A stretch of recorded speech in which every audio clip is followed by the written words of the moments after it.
hopes of a new agreement between Turkey and Europe to deal with the refugee crisis. But what would it mean for the millions fleeing conflicts across the world and for those migrants seeking a better life? Also on today's program, the mystery of MH370, why people are still looking for answers 2 years after the tragedy. And in Picture This, people around the world mark International Women's Day.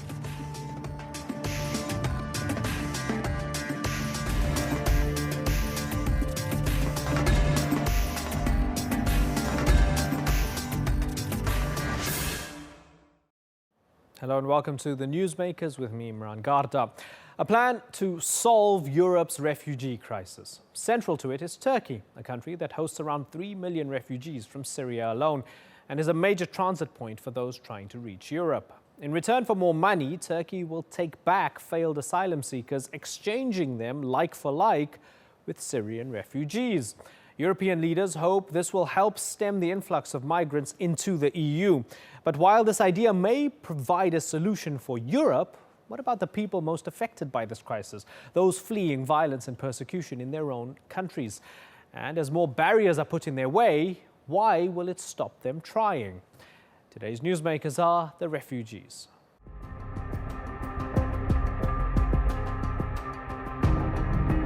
Europe's migration crisis has reached a new turning point.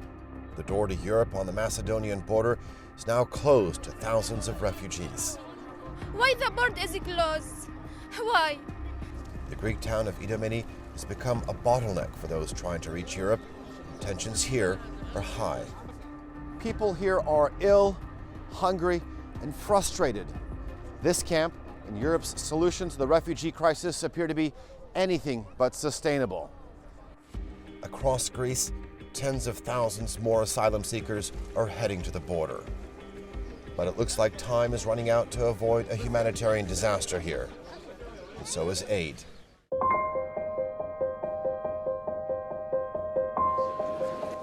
The EU and Turkey want to stem the flow of refugees, but have failed to meet in the middle. They blame each other for failing to uphold a January deal to fortify external borders. On Monday, it was back to the drawing board in Brussels, but this time, Turkey came armed with fresh demands. On Turkey's wish list is $3.3 billion in aid, in addition to the previous pledge of $3 billion to help refugees. Visa-free travel for Turkish citizens by June this year. Progress on Turkey's EU membership talks. And for Europe to accept one asylum seeker it judges authentic for every migrant sent back to Turkey. But Europe wants many more migrants returned to Turkey, and Brussels also wants to separate Turkey's EU membership bid from the refugee crisis. There may be no deal, but it's all on the table and very controversial.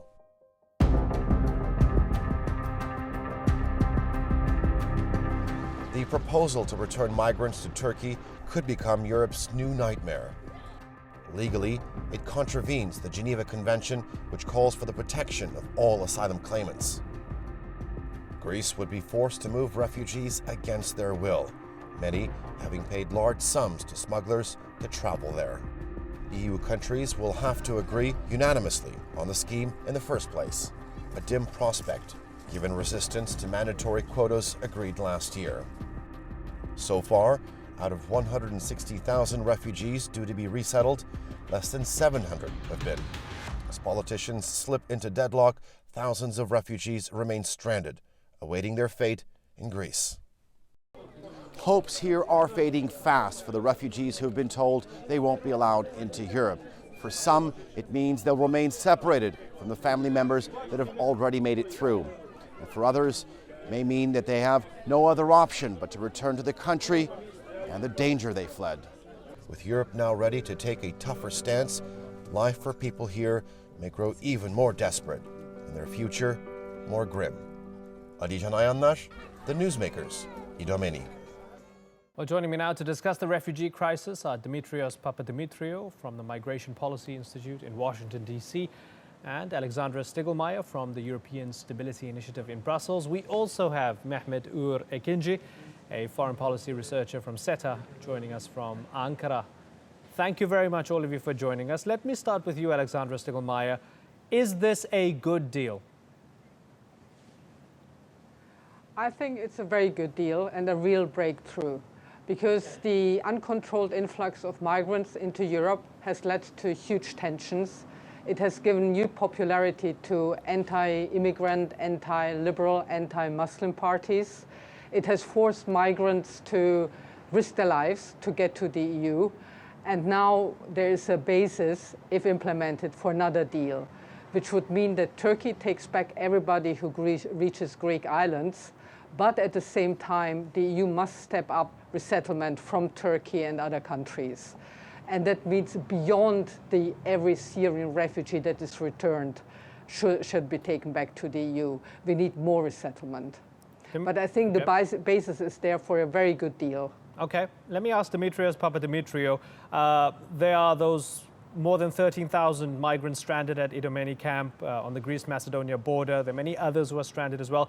What is the message to migrants and refugees by this deal? Is it telling them don't come, don't go to Europe? Certainly that's the message. Mr. Tusk, as we all know, negotiated the deal with Turkey and Greece and other governments in the last couple of days of last week. And what emerged out of the summit with Turkey on Monday were essentially the outlines of a deal that basically sent a message, very clear message, that you may make it into Europe, but you're not going to be guaranteed that you will stay in Europe. Effectively, what Europe is trying to do now is decouple the fact that you have made it onto European soil with the fact or the near certainty that once you do that, you're in.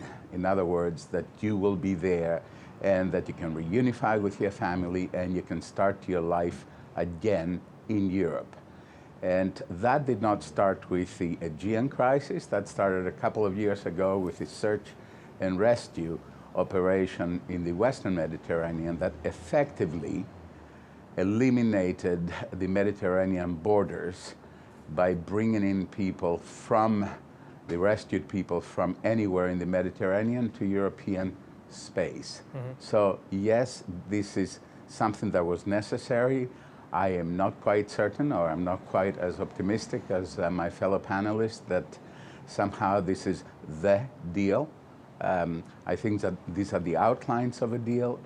As with everything that Europe does on this and so many other issues, the devil is in the details. Implementation will be the challenge. Alexandra, Stiglmayer, UNHCR said they're deeply concerned. Amnesty International called the deal a death blow to the right to seek asylum. They called it short-sighted. They referred to it as inhumane horse trading. Why do you think they are so heavily against this deal if, as you say, it's a positive thing? Oh, this is something you would need to ask UNHCR, obviously. I think UNHCR is concerned about the well-being of refugees, but UNHCR definitely does not support people risking their lives to get to the EU. And I would think that UNHCR does support resettlement of refugees to the EU in safe ways. Now, that needs to happen. I mean, of course, we cannot just close the border between Greece and Turkey by Turkey taking everybody back. We also need to offer refuge to people who really need protection, and in substantial numbers. So I think if UNHCR sees that this leads to large-scale resettlement, they would agree. Mehmet, an extra 3 billion euros for Turkey, plus the easing of visa restrictions, possibly happening from June onwards. All in all, is this a good deal for Turkey? If everything happens on time, it seems like a good deal on the short and medium term.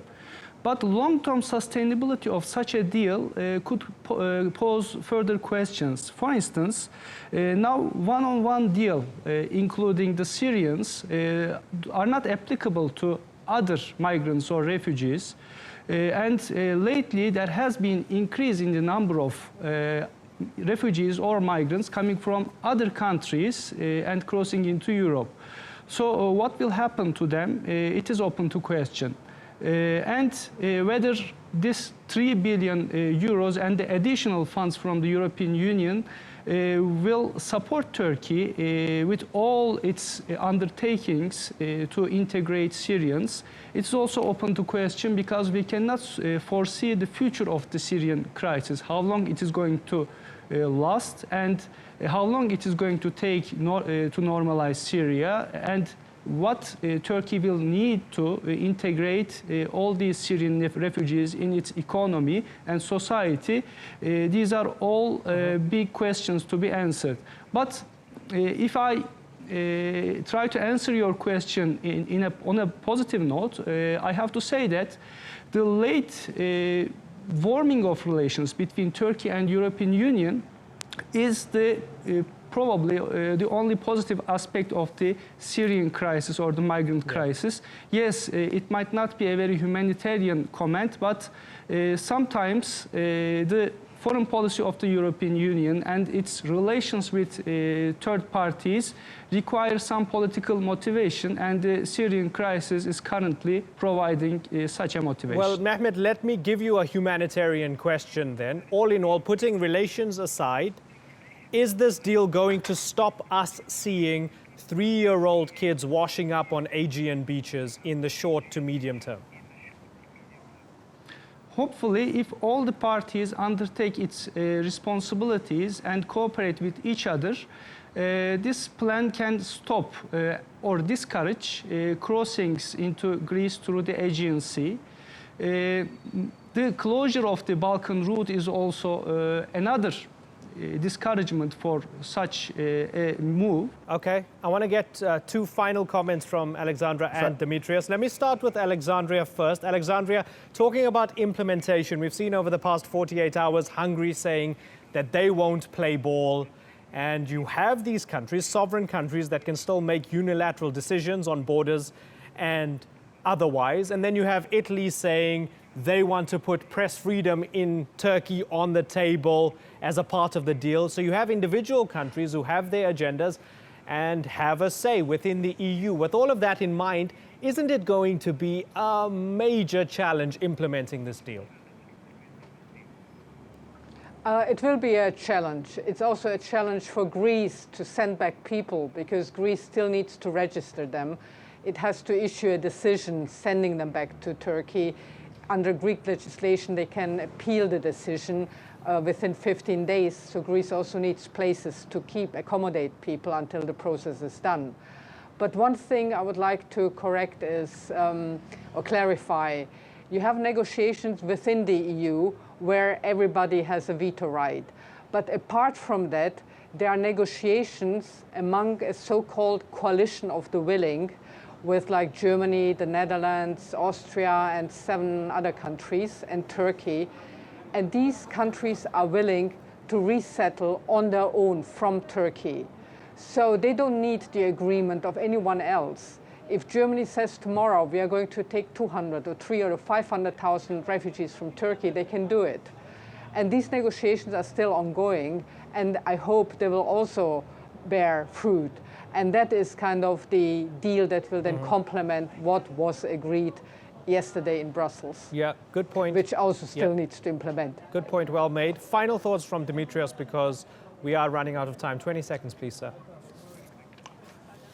Well, I agree that it is going to be just a subset of the EU member states that will actually carry the burden on this. On the question as to short-term kinds of effects, I think this is going to create, in a sense, a certain panic among would-be refugees and migrants. In other words, they will try to come into Greece in the last second because they think that circumstances will change. So we have to be very careful and prepared for many more people trying to come in the next, let's say, 4 to 6 weeks. And it will take some time before this deal is actually ready to be implemented. But considering the alternatives, particularly to the lack of stability, the threat of instability in so many different European member states, which will affect the ability of those states to actually protect refugees, this is the beginning of a good deal if implemented properly. Okay, I've got a wrap. Demetrios Papademetriou, Alexandra Stiglmayer, and Mehmet Ugur Ekinci, thank you very much.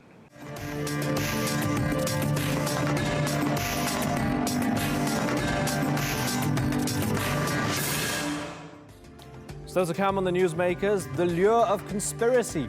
We investigate the wilder theories surrounding the MH370 mystery. And in Picture This, the push for global gender equality on International Women's Day.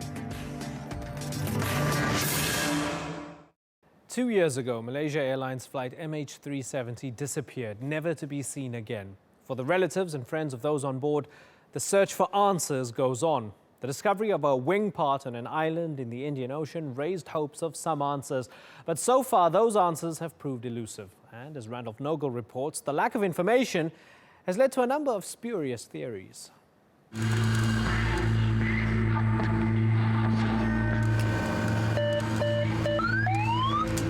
Malaysia Airlines Flight 370 remains a mystery, lost at sea.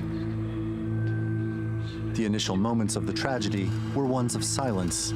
Friends and relatives of the 239 people aboard waited to pick up loved ones who would never arrive. Air traffic controllers in Southeast Asia have lost contact with a jumbo jet. And then the grief. 2 years later, family members are still demanding an answer to what happened. And the search continues. Little has been found so far.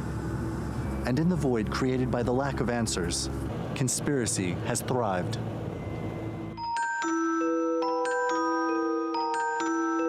Jeff, even you concede your theory is a little crazy. That is fascinating. Well, there are lots of theories, and I think that's one of the worst. There are so many theories that need to be scotched. Yeah, that's very unlikely. I'm not saying this happened, but it's just one more thing to consider. And then they don't want to... Talking heads, technical analysis, and speculation. But I think what it does say, you're winding up somewhere in Kazakhstan. Some said the plane was hijacked by ethnic Russians.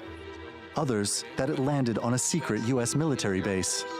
And then there was the black hole theory. What else can you think about? Black hole, Bermuda Triangle. And then Deji says, just like the movie Lost. I know it's preposterous, but is it preposterous, you think, Mary? Don't answer, Mary! It's a trap! MH370 became an endless source of infotainment, with newscasters providing updates and analyses about improbable possibilities. Theories that were only circulating online and in tabloids about MH370 were put on the mainstream airways by one network in particular, CNN. From the coverage emerged a paradox. Were these theories being debunked or disseminated? But CNN ratings doubled until the story, like all news stories do, fizzled out.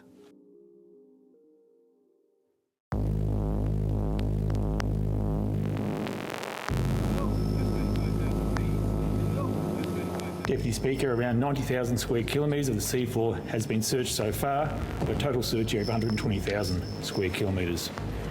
Regrettably, the aircraft may never be found, and we may never know what happened. The explanations for what happened to MH370 remain as vast as the ocean itself. What is known so far is that voice contact with the plane was lost shortly after it took off from Kuala Lumpur. Not long after that, the plane is believed to have diverted west from its intended path to Beijing and lost radar contact.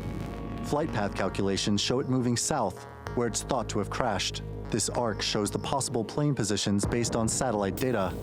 Ocean currents are believed to have spread the debris across the Indian Ocean to the coast of Africa. Part of the aircraft was found on Reunion Island last July.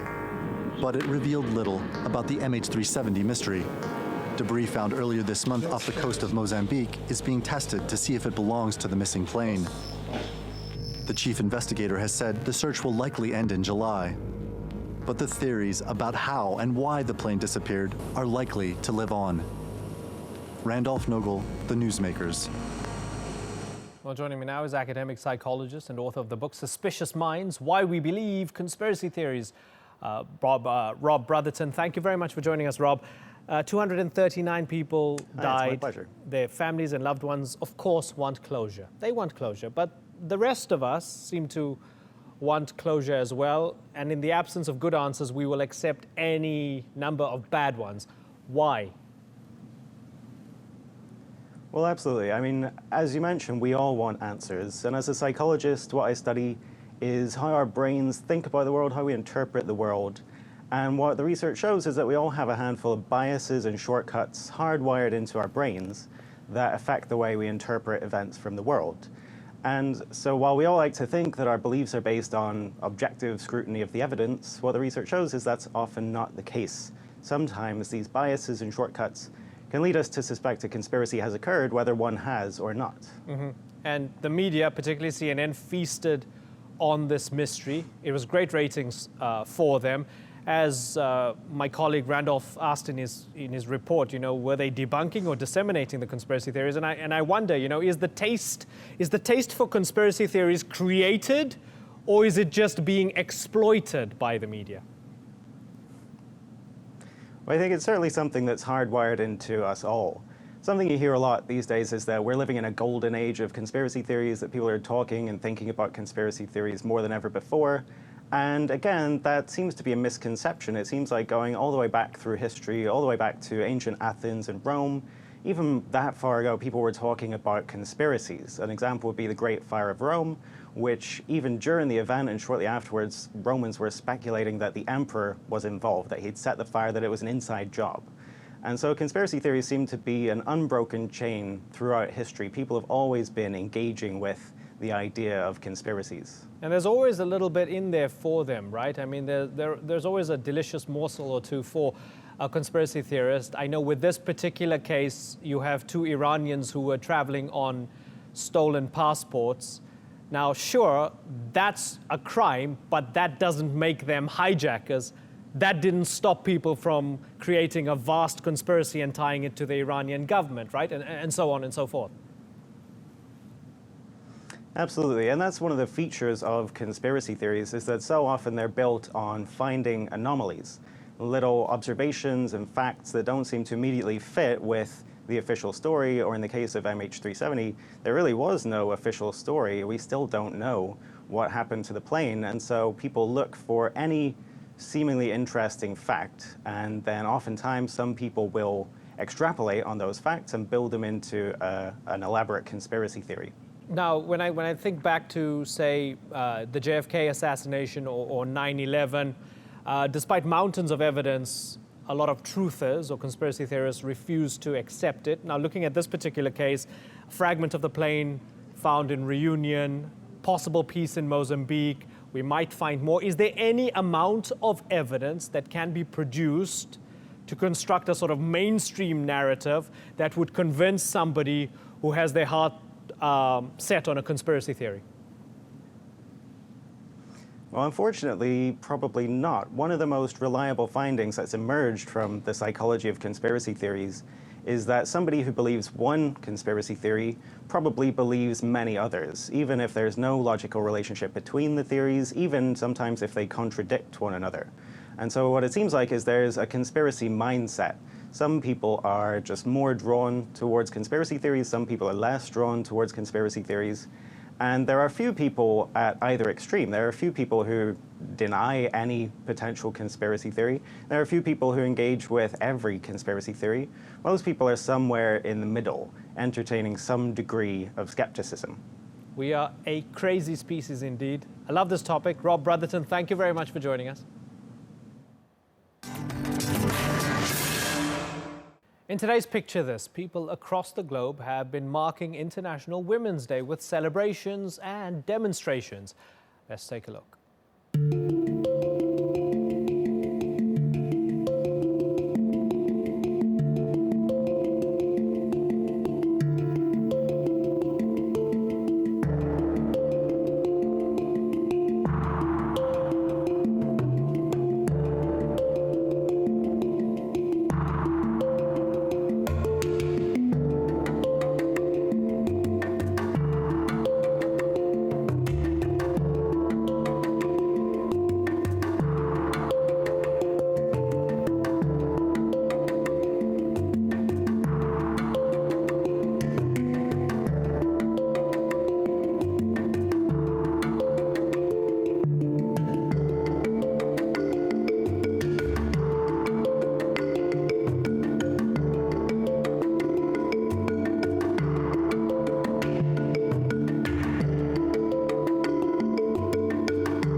Today's newsmakers have been the refugees. Their mere presence on European soil has prompted talk of the biggest humanitarian crisis in Europe since the end of the Second World War.